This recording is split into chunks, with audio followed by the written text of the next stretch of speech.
Netrukus po pirmosios apklausos buvo surengta dar viena. Tačiau prieš pat apklausą į kambarį, kur sėdėjo mergaitė, įėjo jos motina Laimutė Stankūnaitė. Nors mergaitė pasirodžius motinai sutriko ir užsisklendė savyje, apklausa vis dėlto buvo tęsiama. Paklausykite, ką sakė mergaitė. Iš mergaitės apklausos protokolo. Man nelabai geras yra Andrius Ūsas. Nelabai noriu apie jį kalbėti. Aš Ūsą žinau, bet nenoriu nieko sakyti. Mačiau šį žmonių paveikslėlį.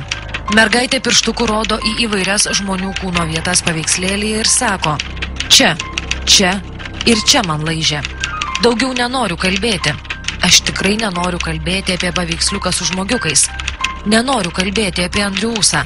Nenoriu daugiau su juo susitikti. 2009 balandį buvo atlikta dar ir kompleksinė psichiatrinė psichologinė ekspertizė.